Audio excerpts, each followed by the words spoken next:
Yo, what up, Bob? It's your boy Skizzle here, and in this video, we're gonna be coming in and we're gonna be doing a whole lot of next level comparison. You guys will know what I'm saying. We're gonna be doing a graphics and gameplay comparison, and you will see massive differences because there is just a lot. And initially, I just wanted to do that, but then I realized, hey, we're gonna be actually adding a lot of other stuff, like, hey, let's compare the content that Black Ops 3 offers that Call of Duty WW2 doesn't, and little things as well. We're also gonna be talking about the ranking system, which is going to be a debate in itself, and we're gonna get to that part later on in the video. But hey, if you are new to the channel, if you want to go to heaven, make sure to hit that subscribe bell, think twice, but if you want to go to heaven, make sure to do it. But we're gonna get right into the content. Now, first of all, Black Ops 3 when that initially came out, and I'm really excited because I'm actually working on other video basically talking about how Black Ops 4 will start. Not sure if that will be up or not by the time this goes up, but Black Ops 3 when it first dropped, it felt new. It introduced us to so many new things. The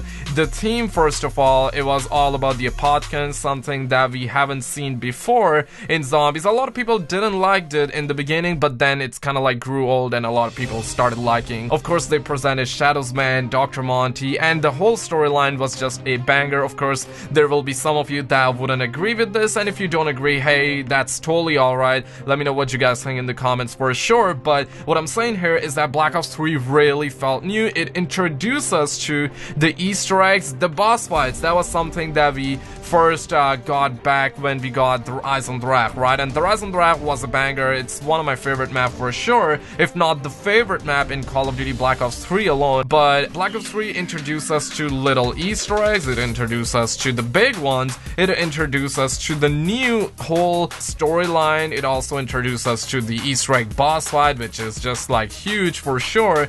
But Call of Duty WW2 on the other side just did that as of now. Of course, we haven't got DLCs for WW2. We're still waiting on that, and that's why I'm only gonna take a look at Shadows of Evil, the Giant, when we get to the graphics gameplay comparison. But still, I do want to talk about what Black Ops 3 did that Call of Duty WW2 didn't, and this is sort of gonna be a feedback if the developers are watching or listening to this video. I just want to provide a genuine feedback because I want to see Call of Duty WW2 bang. I want to see it succeed. You know what I'm saying? So Call of Duty WW2, the theme is good. It's a banger. Of course, it's WW2. I'm on YouTube, so I may censor some words here and there because, yeah, the whole YouTube system is... Call of Duty WW2 theme is great, but it doesn't really introduce us to anything new. It has the boss fight, which is, of course, magnificent. I mean, it introduced us to the whole casual side of things, which is great and all, but it also introduced us to hardcore side of things, which is, once again, great and all. But, I mean, they are dividing two things. I feel like there should be a casual side of things, and let's just say they added that casual thing. I mean, they did, but don't have the same cutscene playing at the end. I mean, it is a little different in the hardcore side of things, but I mean, the cutscene was the same, so why have two Easter eggs when you can only have one and just make it a whole lot bigger and better and a banger? That's what I'm saying. Now, taking a look at the storyline, Black Ops 3 is amazing. I mean, of course, Treyarch had a lot of time. They developed the whole storyline from the ground up. They were like, okay, let's put Noctur and Toten out. A lot of people loved it because back then it was brand new, right? And then they kind of like dropped DLCs. They had a little storyline, little Easter eggs here and there. And after Black Ops 1 came out, they actually went really deep into the storyline. Of course, Black Ops 2 had a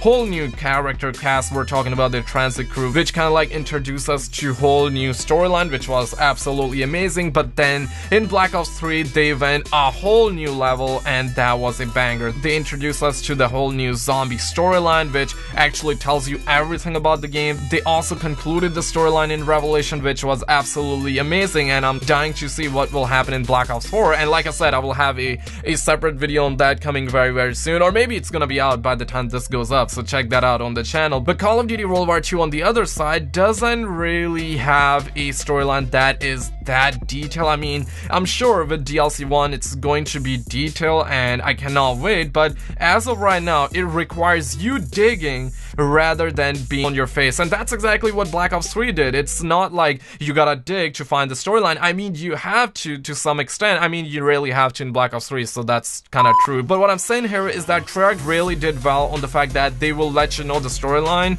with the intro cutscenes, and then they will have other stuff, of course, in the trailer. They will have the quotes that will tell you, that will pitch you in. Remember when the giant trailer first dropped, the whole character quotes, it's like, what I do, I only do for the better tomorrow, and that sort of stuff. That's what I'm saying. That's something Richtofen said that kind of like brings you in the storyline and makes you interested, and the whole quotes thing is just not there for Call of Duty World War II. And I mean, Treyarch really did well with the trailers, but not only with the trailers, but in the whole gameplay. Our characters are dynamic, they are talking every single time, and they are coming up with new stuff. Of course, sometimes it gets repetitive, but if you compare Black Ops 3 to Call of Duty World War II in the quotes aspect, Call of Duty World War II is super repetitive. Like, the characters would say the same thing over and over, and it's not a banger, let's just be real. So Call of Duty World War II requires you digging, which is great, but I mean, they have to have some sort of thing that pitch us in, that grabs our attention and get us all excited. That's something that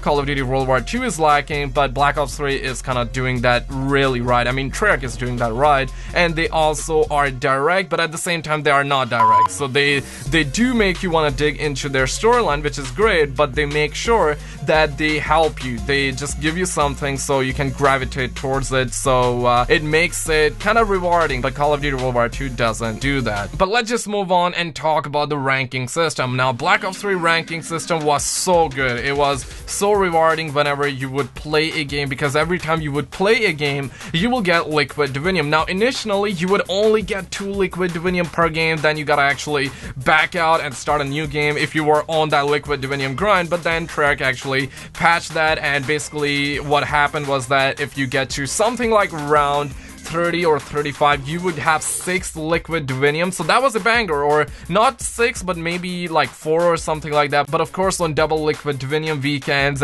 you would get a lot more, so that was something that Treyarch did really well. And on top, the prestige icons in Call of Duty Black Ops 3 was a banger. Everybody loved them. Initially, we had 10 prestiges, and I remember around this time back, I was like prestige 5 in Black Ops 3, and right now, what, like level 20 something in Call of Duty World War II, and I'm gonna get to the Call of Duty World War II part in just a little bit. But prestige icons in Black Ops 3, they were really well designed. They were really good, and later on they patched the game so they would kind of like reward you with level 1000. And I remember being prestige master before the Ice on the Rock came out, and after that, of course, I played the game, but not as much. I was like initially on a grind to get to that prestige master level, and I also made sure, and this is gonna be a whole new thing that Call of Duty World War II didn't do. I'm talking about weapon level system, where you would have to initially, or individually, that's the word I was looking for, you would have to play with every single gun individually to unlock each and every single weapon attachment. That is something that Call of Duty World War II doesn't have. What it has, basically, whenever you rank up, every single gun will have the attachments. It depends on what rank you are. I feel like the level cap is 45 in Call of Duty World War II. Not totally sure about that one, but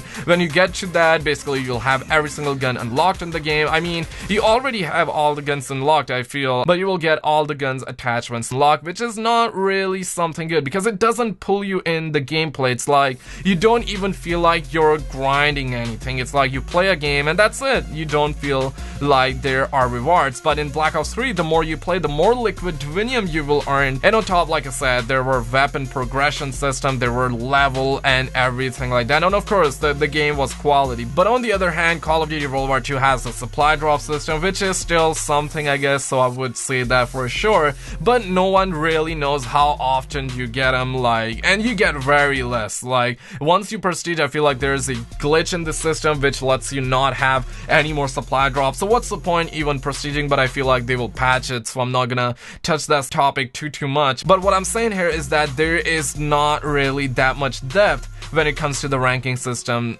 for Call of Duty World War II, and that's what I'm saying. But now on to the little things that Call of Duty World War II did and Black Ops 3 did, and I don't think like none of them did anything bad or good, but I'm just gonna list them off. First of all, Black Ops 3 don't have the dolphin dive system. They have the sliding feature, which I would say I use that more than the dolphin dive system. I would say Black Ops 1 dolphin dive was the best, right? I remember that. It was an OG, it was a banger, it was a legendary, that every single thing you can think of, it was that, right? I would just class that as that. But on the other hand, Call of Duty World War II really just went in the other direction and they implemented the dolphin dive, which is great, but it doesn't feel the same old. And on top, I wouldn't really necessarily use a dolphin dive system. And I mean, Jason Blundell did an interview where he mentioned why he didn't put the dolphin dive, because there was no PhD and they felt like players were not using that whole lot, so they would instead put something in that players would benefit off of, if that makes any sense. And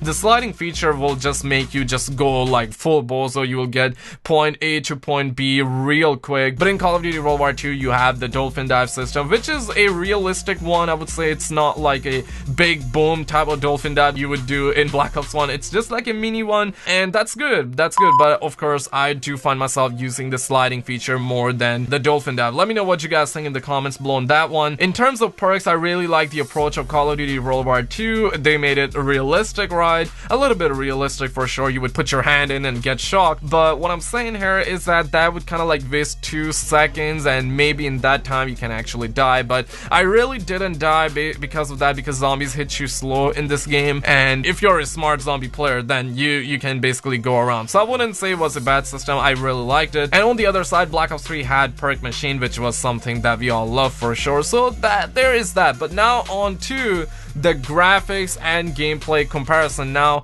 I will just start playing a little bit of the gameplay right now, and I will have on the top left of your screen. So I'm playing on PS4. I will let you know what I'm playing, what map I'm playing, and I'm just gonna compare Shadows of Evil with the main Call of Duty World War II map, and I will also compare the Giant with the Groston House, because those are the first 2 maps that we got in Call of Duty World War II. And towards the end I may have a little bit of Origins gameplay to kind of like summarize this comparison. Now first of all, I will have Black Ops 3 Shadows of Evil gameplay. Now in front of me I don't have any gameplay, but of course you guys will see it. I will have Shadows of Evil gameplay without having any filter, so it's gonna be raw gameplay, no edits, no filter, no contrast raised or saturation, and you can see the colors scheme was really good. Now I'm just gonna put Groston House, or not Groston House, but the first map, the Final Reich. I'm gonna put that again, PS4 raw gameplay, no editing, no edits, no color filter, and you can see it's looking good, but the snow textures are really poor and there is not a whole lot of color. Now I'm just gonna get back to the whole edit. Now this is Shadows of Evil PS4, but this time around I have a little bit of contrast, I have a little bit of saturation, and a whole lot of that, and you can see it looks pretty. What else can I say? And that's that. So now I'm gonna move on to the Final Reich once again, and you can see it looks much better, but still it doesn't really have that color pop coming out. But I feel like why they actually chose to go that direction is because Call of Duty World War II, they wanted to have that darker feel, but at the same time I'm not totally sure. You guys be the judge. Let me know what you think. Do you think Shadows of Evil is better, or do you think the Final Reich is better? I'm just gonna leave that to you, but I would say Shadows of Evil was so much better. It had a lot of content and it looks pretty. Now on to the Giant and Groston House. So I'm gonna play the Giant, raw gameplay, PS4, no editing, no saturation raise, no contrast. You can see this is the starting room and it looks pretty. I mean, the snow textures are really well done, I would say. And now I'm gonna just jump onto the Groston House. Once again, no editing, raw gameplay, PS4, no saturation, and the map is really dark and it's not pleasing to look at, right? Maybe I'm wrong. If I'm wrong, let me know in the comments, but in my opinion it's not pleasing to look at. Now I'm just gonna apply the saturation, the colors, everything like that, and all of a sudden it looks pretty, right? But of course it's the second map, and I mean we cannot really compare this to the Giant because the Giant was the Reese remaster, and that was just like a banger. here, and this one is really fun. I gotta agree. I would say this map over the final right. It's just a small ass map, but it is just like a gameplay map where you can test your skills, you can play this map to get better and better, but at the same time it doesn't have a whole lot of stuff going on, so it may get boring eventually. But on the other hand, and once again I'm playing on PS4, and this time around I raised a little bit of the saturation, applied a little bit of the contrast, everything like that, and it looks pretty, so that's all that matters. Let me know which version you like better. Would you say Call of Duty World War 2 or Black Ops 3 right now? Let me know in the comments. I will have a little bit of Origins gameplay playing as well, so you can actually make up your mind and everything like that. But let me know what you guys think in the comments below. Subscribe if you're new, check out some other videos on the screen, and I'll see you very freaking soon.